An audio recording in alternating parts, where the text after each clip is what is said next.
She didn't scream when they poured soda on her books. She didn't flinch when they called her a freak. But the day they cornered her behind the gym, she moved. And in 3 seconds, everything they thought they controlled shattered. You won't believe who she really is, or what she does next. There are moments in life when silence screams louder than words, when a single glance across a school hallway tells a story no one's ready to hear, and when the quietest girl in the room is actually the most dangerous one, but you wouldn't know that just by looking at Alicia Harper. On her first day at Lincoln High School in San Diego, California, Alicia didn't walk in like a new kid. She glided in like a shadow, present but invisible. Her steps were deliberate, her posture calm, her face unreadable. And that unnerved people more than if she had walked in with a scream. She didn't try to make friends. She didn't try to smile. She didn't try at all, which made her an instant target. Jessica Collins noticed her first, because of course she did. Jessica noticed everything that didn't orbit around her, and she crushed it quickly before it had a chance to shine. And Alicia had the kind of shine Jessica hated most, the kind that doesn't need to be loud, to be bright. It started small, a whisper in the hallway, a snide comment in class. Is she mute? Maybe she doesn't speak English. God, what's with the funeral face? Alicia didn't respond. And that's when Jessica decided to escalate. Because in her world, silence wasn't strength, it was weakness. And weakness was something you trampled on. What Jessica didn't know was that Alicia's silence wasn't fear, it was training. From the time she was 6 years old, Alicia had learned how to breathe through pain, how to observe before reacting, how to strike only when necessary. Her father, Brandon Harper, had trained her in their garage in Atlanta, Georgia. He wasn't just a dad, he was a former Taekwondo world champion, a man who had faced poverty, violence, and racism with nothing but iron will and discipline. He raised Alicia not to be afraid of the world, but to master herself within it. And that mastery began with silence. Back in Atlanta, everyone knew Alicia's name. She wasn't just a champion, she was the champion. Gold medals, international tournaments, a viral video of her breaking 5 concrete slabs with a spinning hook kick. But when her family moved to San Diego for her father's new job, she made one decision to leave all that behind. No media, no interviews, no trophies, just high school, just peace. But peace was something Lincoln High didn't offer girls like Alicia. By the second week, Alicia had become the school's unspoken curiosity, a mystery wrapped in dark curls and eyes that didn't flinch, the kind of girl whose presence made people nervous because they couldn't categorize her. She sat alone at lunch, always at the same table, always with the same book, a battered journal with pages filled with sketches of martial arts, poses, dream quotes from Bruce Lee, and training schedules. She still followed in secret. At home, her garage had become her sanctuary again. Her father, Brandon, had transformed it into a compact but sacred dojo. Every night after dinner, they trained in silence, in precision, in purpose. His hands guided hers, his voice calm, his praise rare but powerful. You don't need to prove anything to anyone, he'd say. But when the moment comes, you'll know. Alicia nodded every time. But deep down, she was starting to question when that moment would come and what it would cost. Because while she endured, Jessica escalated. One Friday afternoon during gym class, Alicia walked into the locker room to find her gym clothes soaked in the sink, red Sharpie scrawled across her sneakers. Freak. She didn't cry. She didn't scream. She changed back into her regular clothes and left the room without a word. But that night, her kicks cracked louder in the garage. Her punches struck harder, and for the first time, her father paused the session and looked her in the eye. It's happening at school, isn't it? he asked Alicia. Hesitated. It's nothing I can't handle. That's not what I asked. She looked away. It's not worth reacting. Her father nodded slowly. Good. But remember, silence is a strategy, not a sentence. She didn't sleep that night. Not well. She dreamt of screaming, of fighting, of releasing the storm bottled up inside her. But she woke up before the dream could end, sweat beating down her spine. The next week, things got worse. Jessica orchestrated a scene in the cafeteria. Her friends accidentally tripped near Alicia's table, sending trays of food crashing down onto her lap. Milk spilled across her sketchbook. Laughter erupted around the room like gunfire. Alicia stood slowly, calmly, but her hands were shaking. She locked eyes with Jessica for the first time, not with rage, not with fear, but with something far more unnerving restraint. Jessica flinched. That same afternoon, Ms. Evelyn Carter, the school's student wellness counselor, left a discreet note in Alicia's locker. Sometimes the strongest people are the ones who think they don't need help. But it's okay to talk. My door is open. Alicia folded the note and placed it in her journal. She didn't go see Ms. Carter, not yet. But the seed had been planted because something had shifted, not just in Alicia, but in the entire school. People started noticing her differently, not with amusement, but curiosity. There was something in the way she walked, a fluidity, a power that was hard to describe. Even Coach Jonathan Park, the PE teacher, raised an eyebrow during stretches. Alicia moved with grace that no high school gym class could teach. He made a note to observe her more closely. And then came the video, Jessica's final move. She and her friends cornered Alicia behind the gym one afternoon. One girl pressed record, while another shoved Alicia's shoulder. What's the matter? Jessica taunted. Scared to fight back? Or just used to being a loser? The camera zoomed in. Eee. Alicia didn't move. She didn't blink. She simply whispered, "You don't want this." Laughter. Another shove. The phone caught everything except what came next, because when Jessica grabbed her by the collar, Alicia moved. Not violently, not cruelly, just decisively. 3 seconds. That's all it took. One sweep, one pivot, one controlled throw. Jessica hit the ground, breathless, her pride more bruised than her body. The phone clattered to the ground and then silence, no punches, no retaliation. Just Alicia, standing still, calm in control. Coach Park, exiting the equipment room, saw the whole thing. Jessica lay stunned. The others stared. Alicia looked at the coach. He looked at her, and something passed between them. Not judgment, recognition. The moment her father had talked about, it had arrived, and the world would never see Alicia Harper the same way again. If you felt that moment in your chest, if you believe quiet strength can shake the ground, hit that like button and subscribe to the channel. Your support helps us bring more untold stories to light, stories that challenge what power really looks like. Now tell us this question for you.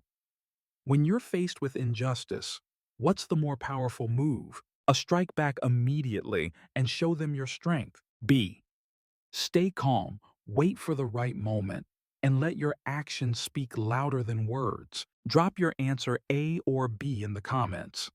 Let's see how you think about courage, timing, and quiet power. The Monday after the confrontation behind the gym felt eerily still. Word of what had happened had spread like wildfire, but no one really knew what they had seen. The grainy video clip of Jessica Collins lying on the ground, her breath knocked out, and Alicia Harper standing over her, had made the rounds on phones and group chats. Each playback, adding another layer of speculation. The original video had been deleted, but the image was seared into everyone's mind, especially Jessica's. Alicia arrived at school that morning like she always did, quiet, focused, unreadable. But something had changed not in her but in the way the hallways seemed to receive her. She wasn't invisible anymore, but she wasn't exactly welcomed either. She had become a question mark, a contradiction. Some students moved aside when she passed, almost out of instinct. Others looked at her with a mix of caution and awe. She didn't enjoy the attention.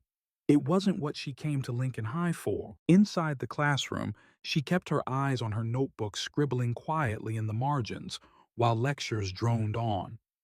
On the surface, everything seemed calm, but beneath that, a new wave was rising.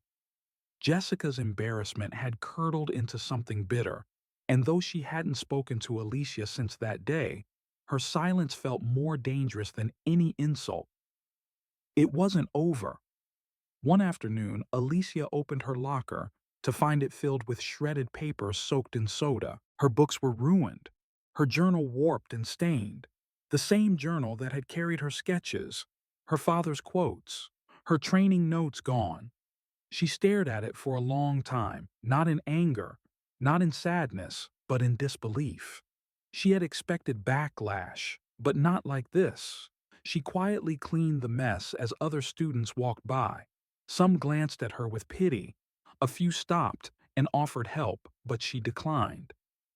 She didn't want to owe anyone, not now, not yet. Later that day, she sat alone under the bleachers behind the track field, the only place she knew no one else would go. She stared at the sky, its edges turning orange with the setting sun, and let her breath steady her. She hadn't cried. Not once.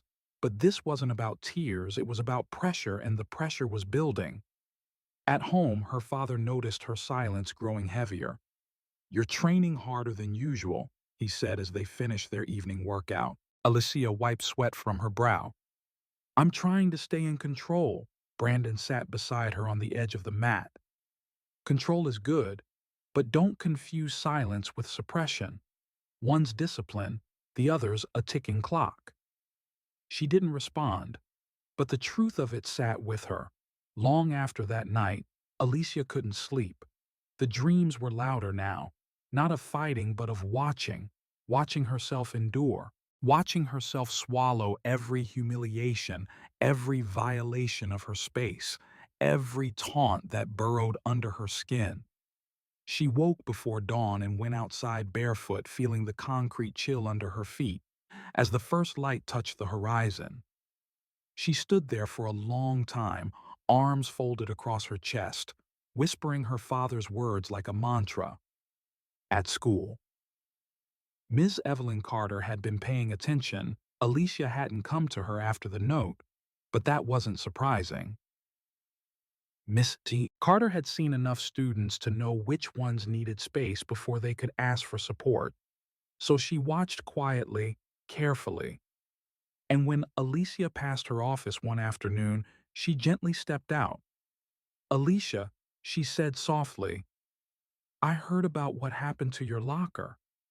That was cruel." Alicia looked at her but didn't answer. "You don't have to say anything," Ms. Carter continued. "I just wanted you to know I'm here, not to fix it, but to help you not carry it alone." Alicia paused. The words didn't feel invasive, they felt honest. She gave the slightest nod and walked on. It wasn't a breakthrough, but it was a step. Jessica, meanwhile, had begun working behind the scenes. Her pride wouldn't let her forget the humiliation. She spun stories to her friends about Alicia, how she'd been violent, crazy, even dangerous. She played the victim in whispers and subtle social cues, twisting the narrative without needing to say it outright. "She's unstable," Jessica told a few classmates. "We need to be careful." And it worked. Students began to keep their distance from Alicia again, but this time it wasn't indifference, it was fear.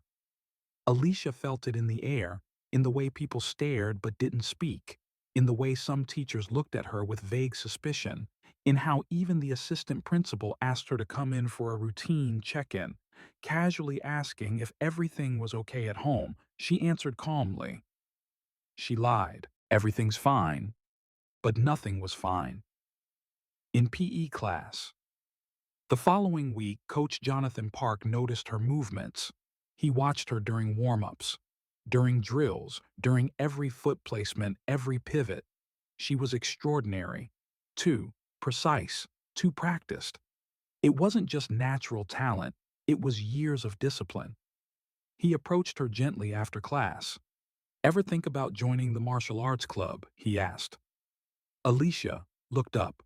"I don't want to compete anymore." "I'm not talking about medals," he said. "I'm talking about influence." She blinked. "Influence." "You move like someone who knows exactly who they are," he replied. "And in a place like this, that's rare. People need to see that." She didn't respond, but the words sat with her. That night she told her father about it. "He sees it too," Brandon said. "But I don't want to be a symbol. I just want to survive high school." Brandon's face softened. "I know. But Alicia, sometimes survival means becoming something others can stand behind." She didn't know if she was ready for that, but part of her wondered if it was already too late to stay hidden. The following morning brought another test. During lunch, Alicia entered the cafeteria to find her usual table taken intentionally. Jessica sat there with her friends, legs crossed, smiling sweetly. "Oh, sorry, Alicia," she said. "Didn't know. This seat had your name on it." Alicia didn't answer. She simply turned to leave, but Jessica called out again loud enough for everyone to hear. "I guess some of us only know how to fight when no one's watching." Laughter. Alicia paused, just for a second, then walked away, but Coach Park had heard it all. So had Miss Carter and a few students. Students who had started to question Jessica's version of things watched Alicia walk out of the cafeteria with more respect than pity. Later that day, Ms. Carter met with Coach Park. "She's being tested," Evelyn said, "but I don't think she's breaking. I think she's building." Coach Park nodded. "She's the real thing, and not just in martial arts." "She's going to need allies," Miss Carter said. "She's already got them," he replied. "She just doesn't know it yet." And he was right, because in the days that followed, something began to shift. One student, Anna, a shy sophomore, approached Alicia in the library. "I saw what happened," she whispered, "and I just want to say, I think you're brave." Alicia smiled, genuinely surprised. Another student nodded at her in the hallway. Then another small gestures, not loud, but real. The tide was turning, but it wasn't turning itself. Alicia had weathered the storm without striking back. But storms don't last, and warriors don't hide forever. By the end of the week, she sat at a new table, not alone, not surrounded. Just my present, calm, grounded. Jessica watched from a distance, unsure whether her campaign had failed or simply backfired. But what she didn't understand was that Alicia didn't need revenge. She needed purpose, and that purpose was coming. She could feel it just under the surface. Waiting. If this part of Alicia's story resonates with you, if you believe that endurance in silence is sometimes louder than shouting, then like this video, subscribe to our channel and stay with us. Because in the next part of the story, Alicia doesn't just hold her ground, she takes a stand. There are lines we all pretend don't exist until someone crosses them. For Alicia Harper, that line had never been drawn with chalk or ink. It had been etched into her bones over years of silence, of calculated restraint, of holding back, when every instinct screamed to release. She had trained not only her body, but her will to stay in control, to choose peace over performance, to turn away rather than rise. But there comes a moment when silence is no longer strength, when silence becomes complicity, and Lincoln High was rushing toward that moment like a train with no brakes. The days after the locker incident and cafeteria stunt moved like smoke through Alicia's world. Jessica Collins hadn't backed down. She had changed tactics. Instead of open cruelty, she used suggestion, exclusion, the power of manipulation. She painted Alicia as a threat, the violent new girl, the ticking time bomb, the girl who attacked me. It was easier to lie when you added just enough truth to make it palatable. After all, hadn't Alicia thrown Jessica behind the gym? Hadn't people seen it? And hadn't Alicia said almost nothing to defend herself? Coach Park had watched from a distance, torn between letting Alicia find her way and wanting to shield her. Carter continued to reach out subtle as ever, leaving resources tucked into Alicia's desk, pausing in the hallway, just long enough to let Alicia know she was never alone. But Alicia didn't reach out. Not yet. She couldn't explain why. Maybe it was pride. Maybe it was exhaustion. Or maybe it was something deeper. The quiet dread that if she spoke, she'd lose the last fragments of control she was clinging to. The taunts grew more creative. A fake Instagram account appeared overnight, mocking her drawings and martial arts poses, calling her Harper the Hype. Someone photoshopped her face onto comic book villains. The account was reported, but the damage lingered. Students whispered behind locker doors, stared longer than usual, and the question that always danced in the air was no longer, "Who is she?" It was, "What is she going to do next?" By the third week of this storm, Alicia stopped sketching. She stopped eating lunch in the cafeteria. She stopped speaking in class unless called on directly. Even her movements, once fluid and precise, grew tighter, restrained, like someone holding her breath too long underwater. One morning, she walked into gym class to find Jessica standing beside Coach Park with a grin, far too wide to be innocent. "We're pairing off today," Jessica chirped. "Alicia and I will be partners." Coach Park hesitated. His gaze met Alicia's across the gym. There was a flicker of hesitation in her eyes. Not fear, not reluctance. Something colder.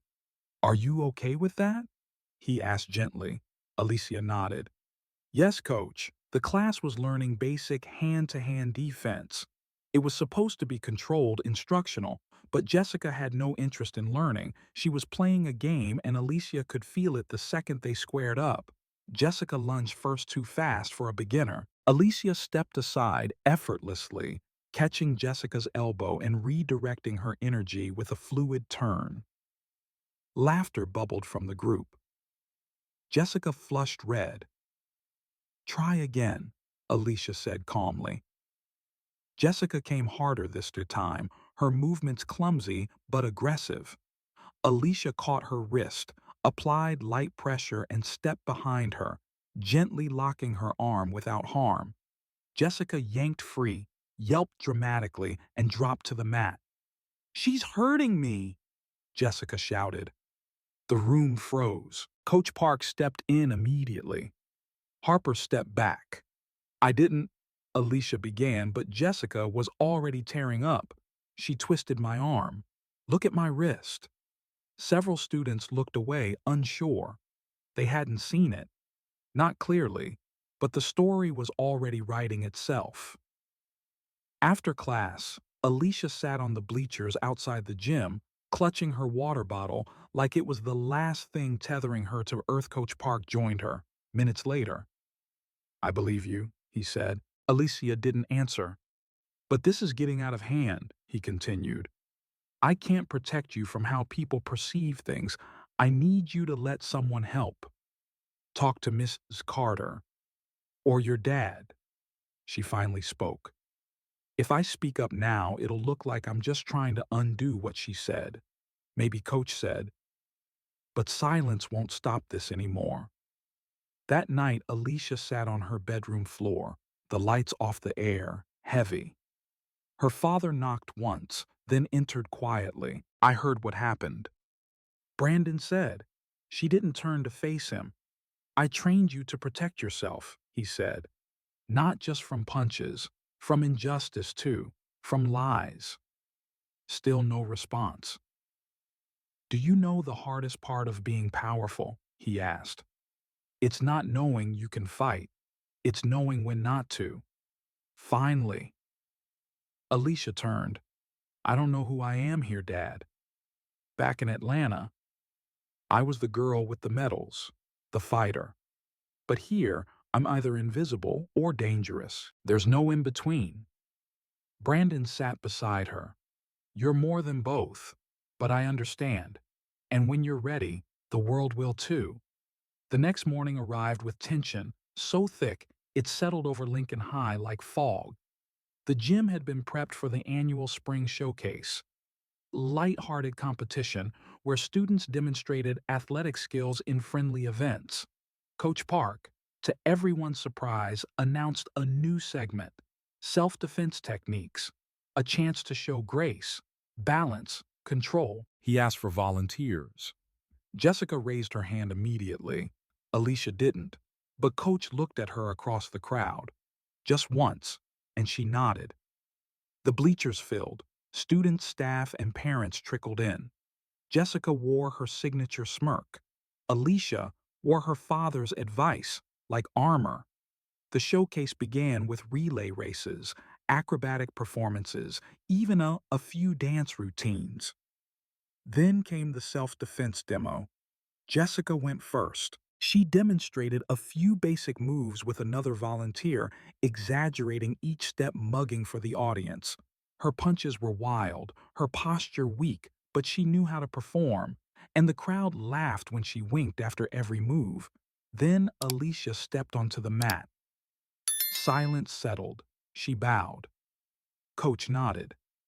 She began with a basic form, then another.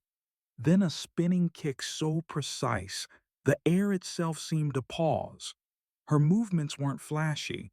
They were deliberate, focused, beautiful. A single gasp cut through the crowd. Then applause. It grew louder, stronger. Even some of Jessica's friends clapped, not out of loyalty, but out of awe. Jessica looked sick, but Alicia wasn't done. Coach Park stepped forward, holding a foam staff as a prop attacker. Alicia demonstrated a sequence of movements to deflect, disarm, and neutralize all without harming him. Her technique was flawless. When she bowed at the end, the gym exploded into cheers. For the first time since she arrived, Alicia didn't feel invisible. She felt undeniable. Back in the locker room, Jessica stormed past her, slamming her locker shut. "This isn't over," she hissed. Alicia looked at her calm and unblinking. "I know," she said, "but you're not in control of how it ends." That night, Alicia and her father sat quietly on the rooftop of their apartment building, watching the lights of San Diego flicker like fireflies. "Do you feel different?" Brandon asked. "I feel clearer," she said, "like I stopped waiting to be accepted." "You've always been accepted," he said, "just not by the people who matter." She looked at him. "But now I think I've accepted myself."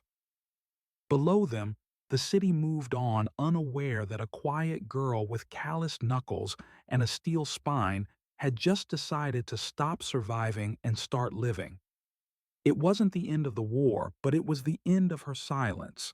And sometimes that's all it takes to change everything. The Monday after the spring showcase arrived like a slow sunrise, warm, expectant, quietly triumphant. But for Alicia Harper, it wasn't victory she felt walking through the front gates of Lincoln High. It was release. A slow exhale after months of holding her breath. The storm had passed. But something even more important had taken its place. Stillness. Not the suffocating stillness of isolation. A grounded stillness. A knowing. People didn't look at her the same anymore. They didn't just whisper or move aside. They watched her with a kind of reverent curiosity, as if trying to relearn who she really was. Some smiled. Some nodded. Some avoided her gaze entirely, ashamed of their earlier silence. But Alicia didn't need their remorse. She needed only one thing: clarity. She had nothing to prove anymore. No battle to win. No mask to wear. Her secret, her past, her strength, her story had unfolded in front of the entire school. And the strange thing was, instead of feeling exposed, she felt seen. Coach Jonathan Park found her standing near the gym before first period, staring out toward the fields. "You did more than perform Friday." "Alicia," he said gently, "you reminded people what control looks like, what mastery means. Not everyone can do that without saying a word." She smiled, not because she needed the praise, but because he'd understood what others had missed. "Coach," she said quietly, "what happens now?" "You lead," he replied. She tilted her head. "Led what?" He turned to her with that steady look of his. "Whatever you're ready for." By the time the school bell rang, Alicia had no idea how quickly that invitation would manifest. Miss Evelyn Carter called her to her office during second period. The door was cracked open, sunlight spilling across the carpet. "I have a proposal," Mrs. Carter began before Alicia even sat down. "After the showcase, students and faculty have been asking if you'd be open to starting something. A program, a safe space, a place where students, especially girls, can learn what you showed us." Alicia sat still, listening. "We've always had anti-bullying posters," Mrs. Carter said, "but it never works until students see someone who embodies what resilience actually looks like. And you want me to teach that?" Miss Carter leaned forward, eyes warm. "I want you to lead it your way." The idea settled on Alicia like a soft but heavy weight. Not pressure, responsibility. She thought of the mornings alone under the bleachers, the late-night training sessions in her father's garage, the bruises she never talked about, the sketchbook destroyed, the whispers, the silence, the strength. Maybe now was the time to give all that pain a purpose. "I'll need help," she said at last. "You won't be alone," Miss Carter promised. The Warrior program was born 2 weeks later. At first it was small, just a dozen students who showed up after school unsure of what to expect. Alicia stood at the front of the gym in black training pants and a plain shirt, barefoot on the mat facing them with quiet authority. She didn't start with kicks or strikes. She started with a story. Not everything, just enough. She told them about being new, about being misunderstood, about strength and restraint, about how not fighting back doesn't mean weakness, but that knowing when to stand is sometimes more powerful than the act itself. Then she taught them to breathe, to ground their feet, to feel their center. She moved slowly, deliberately, showing basic stances, guiding hands, gently correcting posture, with soft confidence. She didn't perform. She invited. After the first session, half the students lingered behind. "I've never felt that strong before," one whispered. "I've never been that quiet in my body," said another. And from the back of the room, another voice spoke up. Clear, familiar, a little shaky. "Can anyone join?" Alicia turned. It was Jessica Collins, the same girl who had shoved her, mocked her, humiliated her, the same girl who once called her a freak. Alicia's eyes met hers. Jessica didn't flinch this time. She held Alicia's gaze with something Alicia had never seen in her before. Not entitlement, not pride, but humility. "I don't want to be who I was anymore," Jessica said. The room went still. Alicia nodded once. "Then show up," she said. "The mat doesn't care about your past." Jessica returned the next day, and the next. She didn't complain. She didn't ask for attention. She trained. She listened. And slowly, others began to accept her, not out of obligation, but because Alicia never asked them to hold grudges. She asked them to hold space. Word of the Warrior program spread. Coach Park helped formalize it as an elective. Ms. Carter integrated it into peer support systems. By the end of the semester, over 70 students had rotated through its sessions. And Alicia, she was no longer just a student. She was a guide. Local media caught wind of the program. A small newspaper feature turned into an interview on a San Diego morning show. Alicia appeared in a clean white dough box seated beside her father, Brandon Harper, who sat quietly at her side, letting her speak. My father taught me martial arts, Alicia told the interviewer. But what he really taught me was how to carry myself with dignity. I just forgot that for a while. When asked why she had kept her identity as a former champion hidden, she answered without hesitation, "Because I wanted to know who I was without the medals." Her words reached farther than she expected. One day her old coach from Atlanta sent a message. "We saw your interview. You've grown into something even gold can't measure. Proud of you. Champ." That same week, Lincoln High held its annual Spring Honors Assembly. Principal Dana Monroe, who had watched Alicia's journey unfold from a quiet administrative distance, took the stage to present a new award. The Beacon of Courage Award is given to a student who embodies resilience, empathy, and transformative leadership, she said. This year, it goes to someone who taught us all that strength doesn't shout, it stands. Alicia walked to the stage to a standing ovation. The applause wasn't loud because she had won something. It was loud because they had learned something from her. She accepted the award, stepped to the mic, and took a breath.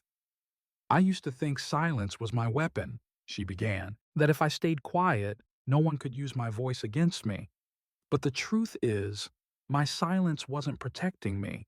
It was trapping me, and the day I chose to speak with action, not with fists, but with purpose, that was the day I became free." She paused. "Some of you knew me as the quiet girl. Some of you knew me as the new girl. A few of you knew me as the girl who didn't speak up when she should have. But now you know me as something else. And the truth is, I'm still learning who that is too. But I know this. Whatever I become, I want to use it to make people safer, not smaller. I want to lead with presence, not power." When she stepped down, even a few teachers had tears in their eyes. Alicia didn't cry, but she felt something shift deep inside her, a final knot loosening. After the ceremony, Jessica caught up to her outside the auditorium. "You didn't have to let me in," Jessica said, "but you did. I needed to say thank you." Alicia looked at her, voice calm. "We're all trying to remember who we are under the fear," she said. "You just started earlier than some." The two stood there in the spring sun, neither quite friends but no longer enemies, something more honest, more earned. At home, Brandon Harper watched his daughter from the kitchen window as she trained alone in the backyard. Her movements were lighter now, not because she was holding back, but because she no longer carried the weight of hiding. He smiled. She was no longer fighting to escape herself. She was finally fighting as herself. That night, she sat in her room flipping through a new sketchbook. This one was cleaner, more open. The first page held a single quote: "True strength is not in what we endure, it's in how we turn endurance into light." She had written it herself, and in the morning she would walk back into Lincoln High not as a mystery, not as a cautionary tale, but as something altogether more powerful. A mirror.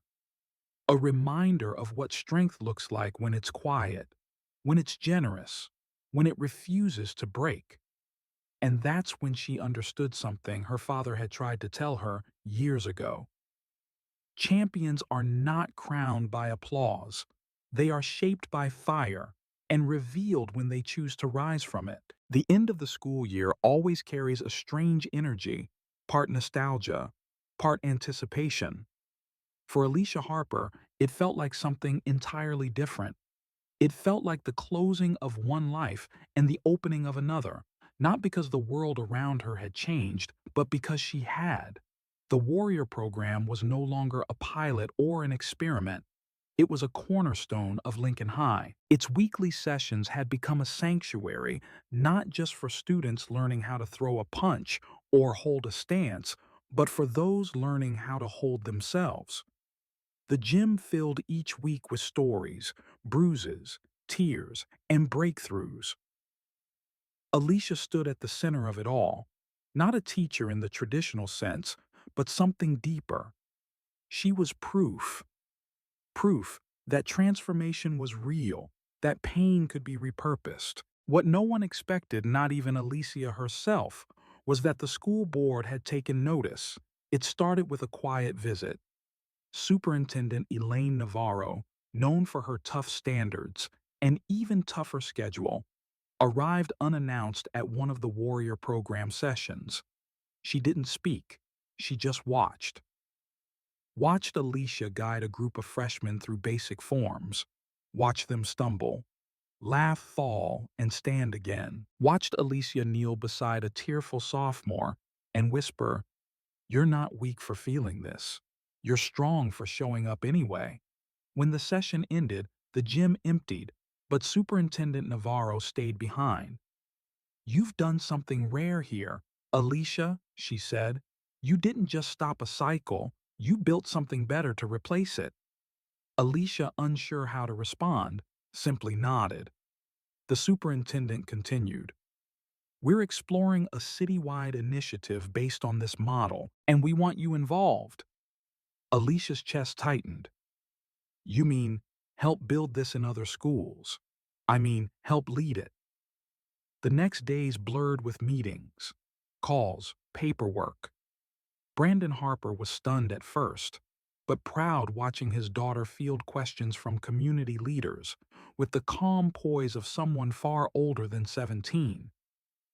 Ms. Carter and Coach Park stood beside her, every step helping her translate her experience into something scalable, something lasting. But Alicia never lost sight of where it all started. One late afternoon, she walked the halls of Lincoln High alone. Graduation was 2 weeks away. Her name was already on the honors list. Her speech was scheduled, but none of that felt as important as the echo of her own footsteps through corridors that had once held so much fear, so much silence. She passed the old lunch table where she used to sit alone. She paused near the locker that had once been filled with soda and hate. She stood outside the gym where she had revealed her strength not with violence but with poise. Each memory came back, not as pain, but as evidence. She had survived. More than that, she had transcended. That night, she found Jessica Collins sitting on the bleachers after Warrior program, tying the laces on her sneakers. They weren't friends in the traditional sense, but they shared something deeper than friendship. Now, a quiet understanding forged not in kindness but in consequence. Jessica looked up. "Are the rumors true about you speaking at the city conference?" Alicia nodded. "They want to expand the program." Jessica smirked, then softened. "You're going to change a lot of lives." Alicia shrugged lightly. "We already have." Jessica stood. "Do you ever think about how different things could have gone all the time?" Alicia said. And it was true. She thought often of how easily one choice, one strike, one outburst, one misstep could have flipped her entire story. She had walked a razor's edge for months, and the only reason she hadn't fallen was because someone had believed in her before she believed in herself. Her father, Coach Park, Ms. Carter, and eventually herself. The final week of school arrived like a dream. She wasn't ready to wake from. Her graduation gown hung by the door. Her valedictorian speech was complete. Her Warrior program. Students surprised her with a thank you banner covered in handwritten notes. "You helped me breathe again. You taught me I wasn't broken. You saw me on the day of the graduation ceremony." Alicia stood behind the curtain of the auditorium. her speech folded neatly in her hands. She could hear the rustle of programs, the distant coughs, the music cues. She took a deep breath, centering herself the way her father had taught her. Breath, low spine, tall heart, steady. When her name was called, the room erupted into applause. She stepped onto the stage not as a mystery, not as a myth, but as a young woman who had written her story with scars and grace. She approached the podium and unfolded her speech. "I was once told that silence is a strategy," she began, "that holding your power close keeps you safe. But I've learned that real strength isn't hiding what makes you powerful, it's using it to uplift the people around you." She scanned the crowd, her peers, her teachers, her father, her community. "Many of you knew me as the quiet girl, but quiet doesn't mean weak. It can mean watchful, patient, intentional, and sometimes the quietest ones carry the loudest truths." She paused. "When I arrived at this school, I didn't want to be seen. I wanted to disappear, but now I understand that being seen fully, honestly, isn't a threat. It's a gift. And I hope I've used that gift to remind you of yours." When she stepped down from the stage, there were tears in the crowd, not because she had spoken perfectly, but because she had spoken authentically, without spectacle, without armor. A few weeks later, Alicia stood on a new stage, this time at the City Youth Conference on Equity and Leadership. She wore a sleek black suit, her hair pulled back. The conference room was packed with students, educators, activists, and city officials. She didn't give a long speech this time, just a message. What starts as survival can become legacy, but only if we make the choice to keep showing up, to stand for each other, and to refuse to let pain define us. The room stood in ovation. The city approved funding for expansion.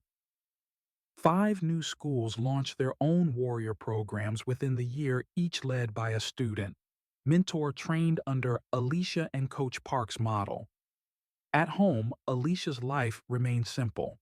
She took long walks with her father, sketched in the early mornings, and continued training with the same rhythm that had grounded her all her life. But something had changed. Her world had widened, and so had her reach. She never became obsessed with fame. She didn't chase medals again. She declined television offers. What mattered to her was the ripple, the quiet, unseen waves that happened in living rooms, classrooms, locker rooms. In the fall, Alicia left for college on a leadership scholarship. Before she left, she handed Miss Carter a sealed envelope. Inside was a hand-drawn poster for the Warrior program. At the bottom, Alicia had written, "This started with pain, but it lives because of love." And beneath that, "Let the next girl know she is not alone." A few months later, a new student arrived at Lincoln High. She was quiet, awkward, scared, but someone handed her a flyer for the Warrior program. And when she walked into the gym that day, greeted by the next generation of student leaders, she felt it. Safety, belonging. And somewhere in a dorm room across the state, Alicia Harper smiled without even knowing it, because legacy isn't what you leave behind. It's what rises in your absence. Alicia Harper's story isn't just about strength. It's not just about martial arts school bullies or even about surviving injustice. It's about something far more universal, something many of us feel but rarely find the courage to express. It's about what happens when the quietest person in the room finally decides that their voice matters. From the moment Alicia stepped into the unfamiliar halls of Lincoln High School in San Diego, she was misjudged. She was silent, observant, and intentional. And for many, that silence was uncomfortable. She didn't play the social games, didn't chase attention, and didn't defend herself with words when mocked or provoked. People mistook her restraint for weakness. They thought her stillness was submission. But Alicia carried something deeper, a history of discipline and power passed down by her father, Brandon Harper, a former Taekwondo world champion who had taught her more than just how to fight. He taught her how to stand without needing to strike. He taught her that self-respect is the highest form of strength. When Jessica Collins and her circle began their campaign of harassment, public humiliation, cyberbullying, whispered lies, Alicia didn't retaliate.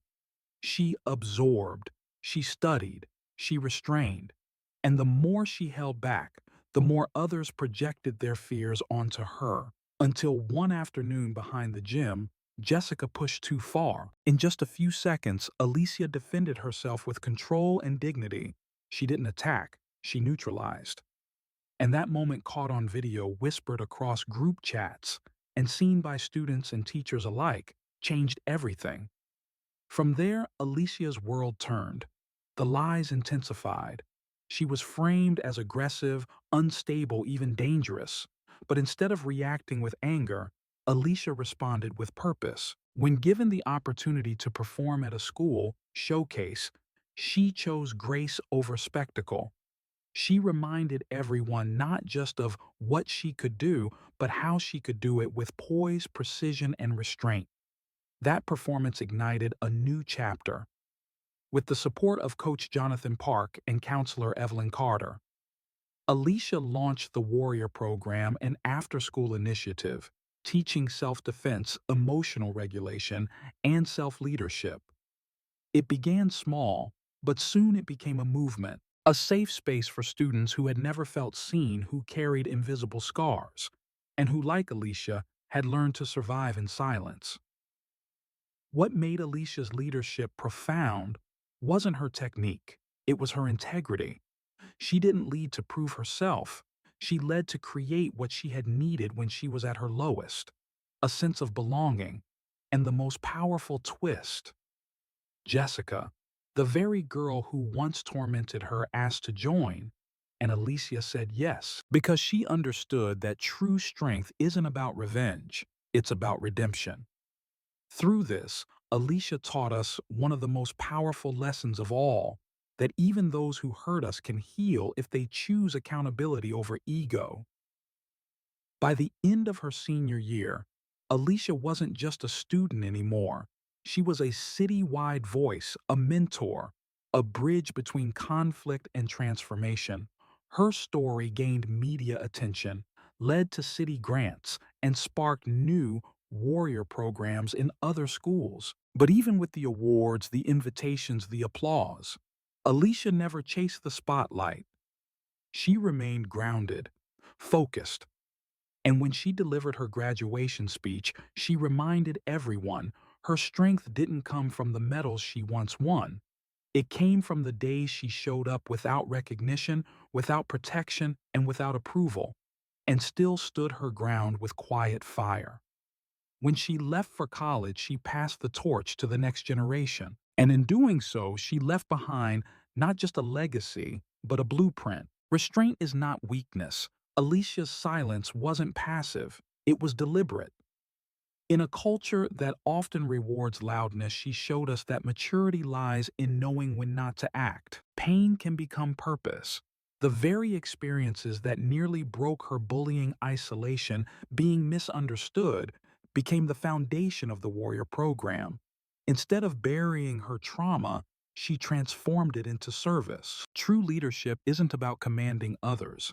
It's about guiding people to their own strength. Alicia didn't demand respect. She embodied it. Forgiveness doesn't erase accountability, but it does open doors. Letting Jessica into the program wasn't weakness. It was strength with boundaries. Grace, not naivety. Legacy is built in silence. Alicia's biggest impact wasn't viral fame. It was the quiet change she created in students who finally felt seen. In a world where outrage often outshoots wisdom, Alicia reminds us to ground ourselves, to respond, not react. Whether you're facing conflict at work, in school, or online, remember this: you don't have to shout to be heard. You don't have to win every argument to claim your worth. You don't have to retaliate to reclaim your dignity. And perhaps most importantly, you don't need a platform to start building something better. You can start small, right where you are, Alicia did, and look how far her silence carried her. Now we want to hear from you. Quiz for you. When facing injustice or personal attack, which path speaks more to you? A speak up, immediately assert your truth. B, stay grounded. Wait and let your actions define the truth over time. Drop your answer A or B in the comments. We'd love to hear how you respond to adversity. There's no right or wrong, just the honesty of your journey. And we want to know more. What do you take away from Alicia's story? Have you ever been in a similar situation? What helped you stand in your own quiet power? Comment your story or your reflections below. Your experience could help someone else feel less alone. Let's create a space of shared wisdom together. If this story touched you, if it reminded you of someone you care about, if it helped you breathe a little deeper or reflect a little stronger, please consider supporting this channel. Subscribe so we can keep sharing powerful, transformative stories like Alicia's. And if you'd like to support us financially, we'd be incredibly grateful for your donation. Creating this kind of meaningful content takes time, energy, and heart, especially in the early stages when we're still building our foundation. Your support helps us keep going and keep growing. Thank you for being part of this community. Thank you for believing that stories still matter. And thank you for standing with us for truth, for healing, and for the quiet strength that changes everything. Until next time, stay grounded, stay courageous, stay kind.